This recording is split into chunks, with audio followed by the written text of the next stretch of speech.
पर कुछ विशेष ध्यान लगा करके श्री चैतन्य महाप्रभु के चरित्र को सुनिएगा। ले चलते हैं आपको श्री नुकुंज में, चलो पी लो। निकुंज में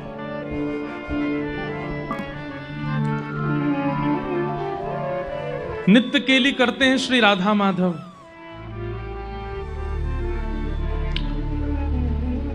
कभी ठाकुर जी, जैसे हम जिस लीला को सुनते हैं, वृंदावन में ये लीला हुई, यमुना तट पे ये लीला हुई, गिरिराज जी में ये लीला हुई। कई बार कई लीलाएं प्रकट रूप से धाम में नहीं हुई हैं, पर फिर भी वो लीला चलती रहती है। क्यों? निरंतर गोलोक धाम में ठाकुर जी की लीला चलती रहती है, उसमें कभी विश्राम नहीं होता। अभी हम लोग कथा सुन रहे हैं, इस समय भी कोई लीला चल रही होगी, और लीला पता है क्या चल रही होगी? आज छठी उत्सव मनाना होगा निकुंज में, सब सखियां घेर करके ठाकुर जी को छठी मना रही होंगी।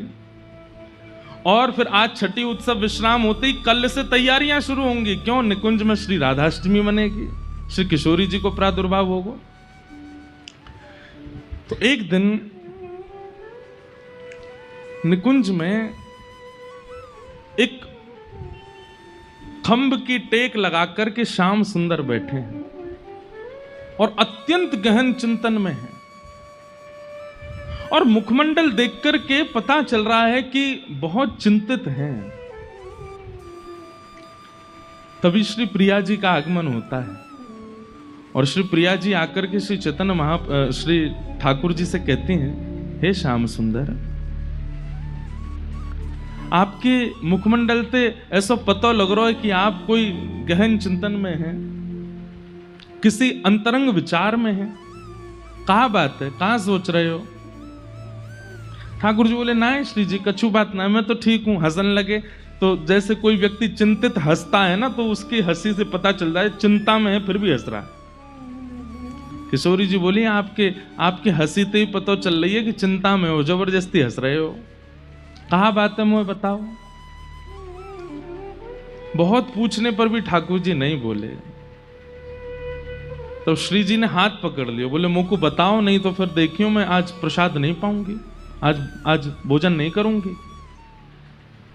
हठ पूर्वक जब किशोरी जी पूछने लगी, तब ठाकुर जी कहते हैं, मैंने ब्रजवासीन को कितनों विरह दियो ना।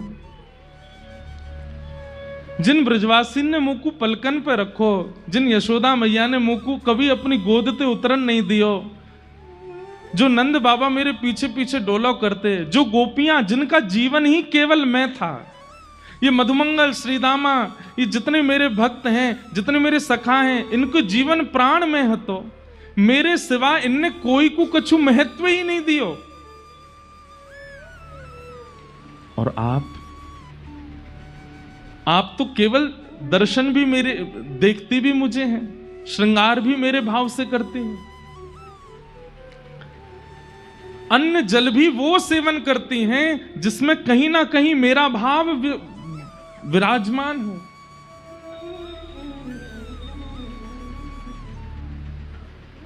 मैंने बहुत विरह दिया।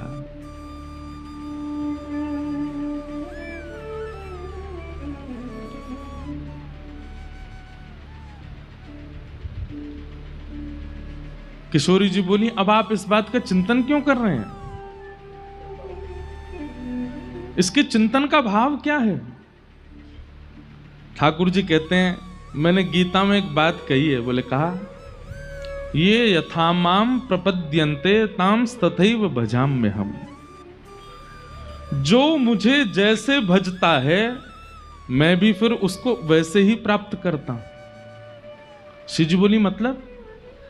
बोले, मोए कभी कभी इतना भार लगे अपने ऊपर, यशोदा मैया के अश्रुबिंद, मधुमंगल श्रीदामा के अश्रुबिंद, मेरी प्राण प्रिया श्री किशोरी जी के अश्रुबिंद, इन गोपीन के अश्रुबिंद, ये सब अश्रुबिंद मुझ को बहुत भार।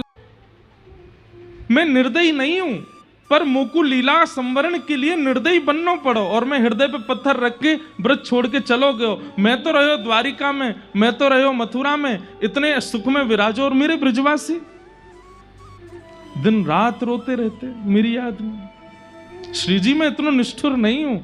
तो राधा रानी बोली मैं जानू आप नहीं है निष्ठुर, आप क्यों ये विचार कर रहे हैं? बोले नहीं ना, मेरे चित्त में वो भार बन के बैठी है बात। किशोरी जी बोली तो क्या चाह रहे हैं आप? बोले अब मैं रोऊंगा, अब मैं रुदन करूंगा, और जितनों ब्रजवासी मेरे लिए रोए हैं उतनों ही मैं रोऊंगा, और उनसे ज्यादा रोऊंगा, और रो रो करके बिलक बिलक करके अपने यहां ऋण से मैं उऋण होऊंगा। श्री जी थोड़ी है तो मन से उदास बात सुन करके, पर हंस के बोल रही हैं आप नहीं रो पाओगे। ठाकुर जी बोले क्यों, मैं क्यों ना रो पाऊंगा? बोले कौन के विरह में रोओगे? किसके विरह में? आपको विरह है किसका जिसके लिए आप रोओगे? आप एक बार कहते हैं श्री राधा, और आपके श्री राधा कहते ही मैं स्वयं को रोक नहीं पाती हूं, मैं तुरंत प्रकट हो जाती हूं। विरह होता है आपको? आप कहोगे हे यशोदा मैया तोड़ी तोड़ी चली आवेगी। आप कहोगे नंद बाबा 100 काम छोड़ करके आवेंगे। आप कहोगे मधुमंगल श्रीदामा रूठे बैठे होंगे तो उठ के आ जाएंगे, लाला बुला रहे हो। आपको विरह होता कहां है तो आप रोगे?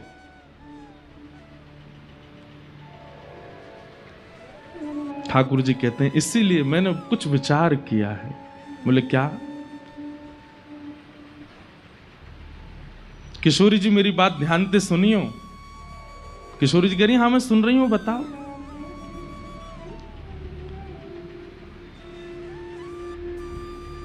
बोले मैं आपको देख सकूं, नंद बाबा को देख सकूं, यशोदा मैया को देख सकूं, ब्रजवासीन को देख सकूं, पर मैं खुद को ना देख सकूं।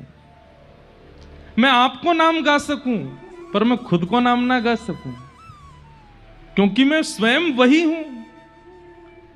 अगर मैं हूं मैं ही पर आपके भाव में परिवर्तित है जाऊं तो मैं अपनो नाम गा सकूं, खुद को पुकार सकूं, खुद को ध्यान कर सकूं, खुद के लिए रो सकूं। श्री जी बोली मतलब? बोले मेरी 3 इच्छाएं अधूरी रह गई हैं और उन इच्छाओं को मुझको पूरा करना है। कौन कौन सी इच्छा? सबसे पहली मेरी इच्छा है कि श्री राधा जी के चित्त में जो प्रेम है मेरे प्रति, वो प्रेम कैसा है उसका मुझे अनुभव करना है। मेरे हृदय में आपके प्रति कैसा प्रेम ये मैं अनुभव करके देख चुका, पर आपके चित्त में मेरे प्रति कैसा प्रेम है उसका मुझे अनुभव करना है। दूसरी बात, मेरे रूप माधुरी, जब मैं चलूं तो गोपीन के हृदय रूपी मयूर नृत्य करने लगे। जब मैं गोपीन को देखूं तो उनके हृदय में जैसे मानो कोई कटाक्ष कोई कर गए हो। मैं गैयान को देखूं, इन गैयान के थननते दूर बहने लगे। ऐसो मेरे रूप में कहा है, मैं अपने रूप को जानना चाहूं। जिस रूप लावण्य को देख करके गिरिराज जी की शिलाएं भी पिघल जाती हैं, उस रूप का आस्वादन मुझे ही करना है कि मेरे इस रूप में ऐसा क्या है, मेरी मधुरिमा में ऐसा क्या है जिससे यह सब हो जाता है। और तीसरी मेरी इच्छा,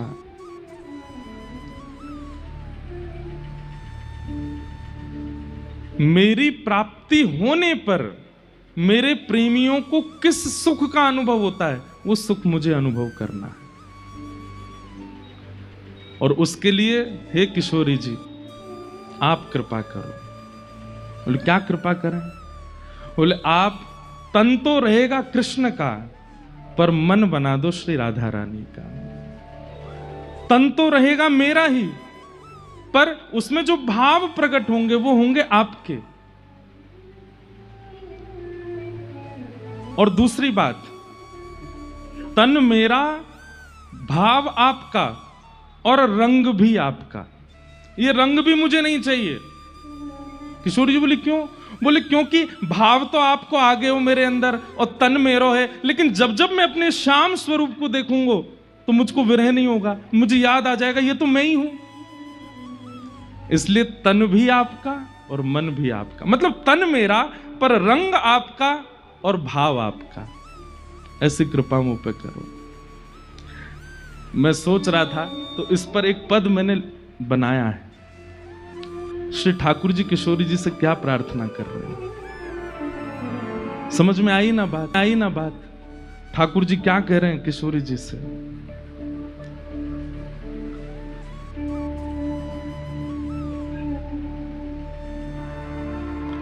प्यारी मोहे, ठाकुर जी गा रहे हैं, अपनो भाव ही दीजे प्यारी मोहे, अपनो भाव प्यारी मोहे, अपनो ही भाव ही दीजे प्यारी मोहे, अपनो। सब लोग गाओ। भाव दे के मोहे कांति हु दीजे, भाव दे के मोहे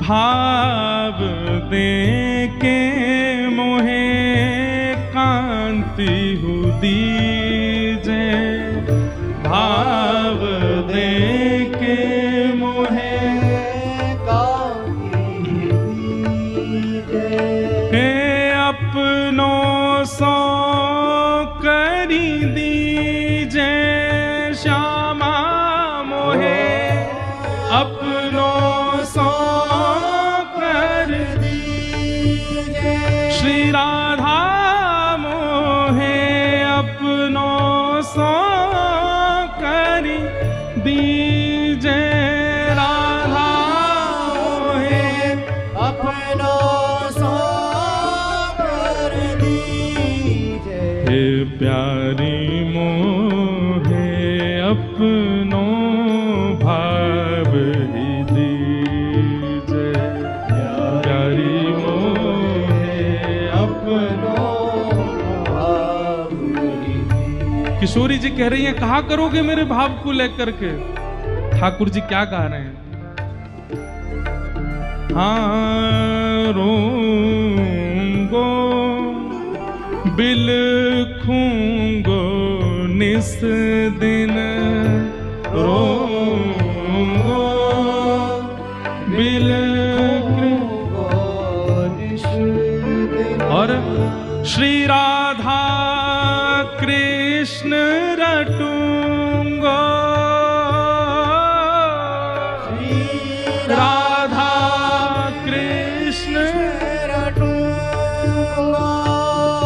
स्वयं श्याम सुंदर कह रहे हैं प्रिया जी मुझको आप अपनो भाव दे दीजिए, मैं रोऊंगो बिलखूंगो, और जैसे मेरे विरह में गोपियों ने रुदन किया, आपने रुदन किया, ऐसे गली गली चौबारे घूम घूम करके राधा कृष्ण रटूंगो, रोऊंगो बिलखूंगो निस दिन, रोऊंगो बिलखूंगो निस दिन, श्री राधा कृष्ण रटूंगो, श्री राधा कृष्ण रटूंगो, हे ब्रजवासिन के ऋण सो उऋण, ब्रजवासिन के ऋण सो ऋण, खुद को यूं कर लूंगो, खुद को यूं कर लूंगो, हे प्यारी मोहे, अपनो ही भाव यूं दीजे प्यारी मोहे, अपनो भाव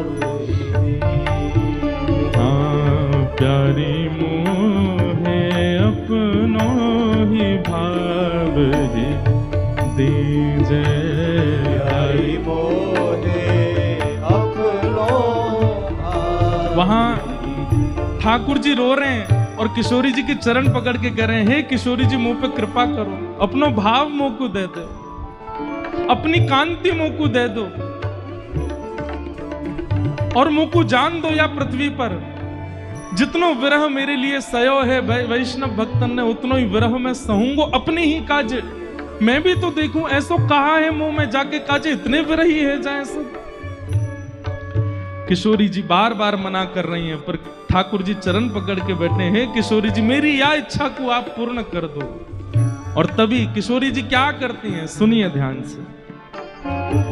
निज कर कंठ की माला दीनी, निज कर कंठ की माला दीनी, निज कर कंठ की माला दीनी, निज कर कंठ की माला दीनी। हे भाव प्रकट कर दीनो, ओ भाव प्रकट कर दीनो। किशोरी जी ने जैसी अपने गले की माला उतार करके ठाकुर जी के गले में पधराई है, श्याम सुंदर को चित्त अंतर ध्यान है गयो, अब किशोरी जी को चित्त भीतर आ गयो। और जैसे ही ठाकुर जी के चित्त में किशोरी जी को भाव आयो, नेत्र खोल करके देखे तो सामने किशोरी जी हैं, ठाकुर जी नहीं है। हाँ प्राणनाथ, हाँ कृष्ण कह करके ठाकुर जी रुदन करने लगे, अपने ही विरह में रोने लगे श्याम सुंदर। लेकिन तभी अपनी नील कांति का दर्शन कर लिया, और नील कांति का दर्शन करते ही ठाकुर जी भूल गए कि ये मैं राधा भाव में नहीं, ये तो मैं ही हूं। पुनः किशोरी जी के पास गए, बोले भाव दे दियो है, अब कांति भी अपनी दे दीजिए, या श्याम कांति को मुंह से दूर कर दीजिए।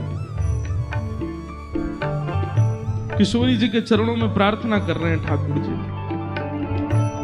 अपनी कांति दे दीजिए। तभी किशोरी जी शीश उठाए दई जब चूनर, शीश उठाए दई जब चूनर, हाँ शीश उठाए दई जब चूनरी, शीश उठाए दई जब। तभी यहाँ श्याम गौर कर दीनो, श्याम गौर कर दीनो, श्याम गौर कर दीनो, श्याम गौर कर दीनो। प्यारी मोहे अपनो भाव दीजे, प्यारी मोहे अपनो भाव दीजे,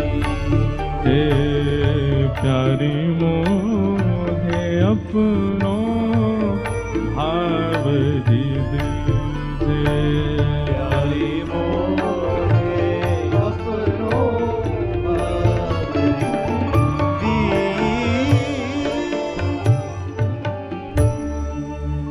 किशोरी जी के चरणों में बैठ करके ठाकुर जी कह रहे हैं, अपनो भाव दे दीजिए।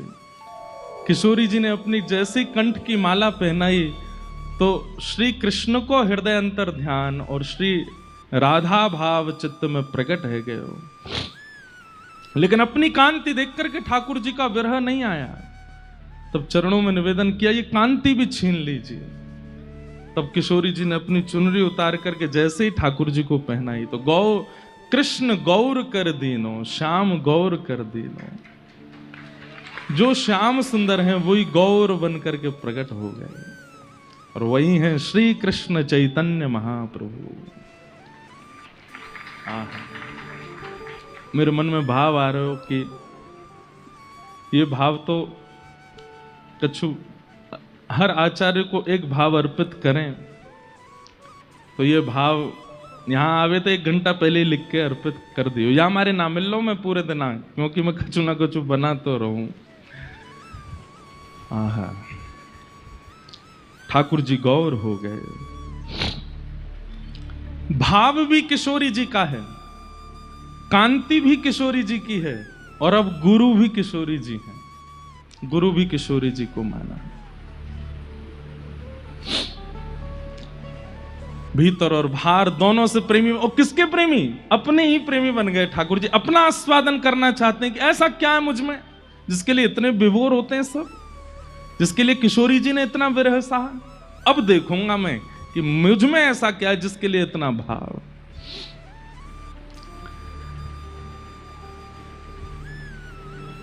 इस प्रकार श्री ठाकुर जी अपने भाव में परिवर्तित हो गए और श्री गौर हरि के रूप में श्री ठाकुर जी बने आए। ठाकुर जी को इसे विरह भाव में देख करके जितनी भी वहां पर अष्ट सखियां आदि थी, वे सब ठाकुर जी के सखा आदि भी, वे सब भी आगे बोले कि श्याम सुंदर यदि पृथ्वी पर जाएंगे तो हम भी जाएंगे इनके साथ। कौन संभालेगा? जैसे किशोरी जी विरह में रहती थी तो ललिता विशाखा आदि सब सखियां थीं उनको संभालने के लिए, श्याम सुंदर जाएंगे तो इन्हें कौन संभालेगा? तो सब सखियां भी अलग अलग रूप धारण करके आई। तो श्री ललिता जी स्वरूप दामोदर दास जी के रूप में प्रकट हुई, श्री विशाखा जी राय रामानंद जी के रूप में प्रकट हुई, भगवान के सुबल सखा ये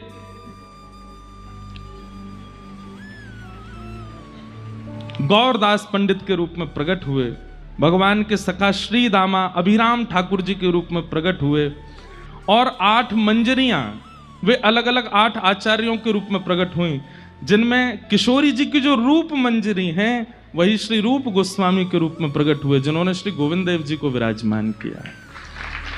जो लवंग मंजरी हैं आप ही सनातन गोस्वामी के रूप में प्रकट हुई, गुण मंजरी श्री गोपाल भट्ट गोस्वामी जी के रूप में प्रकट हुई, तुलसी मंजरी दास गोस्वामी जी के रूप में, विलास मंजरी जीव गोस्वामी जी के रूप में, और मुंजला मंजरी श्री लोकनाथ गोस्वामी जी के रूप में प्रकट हुए।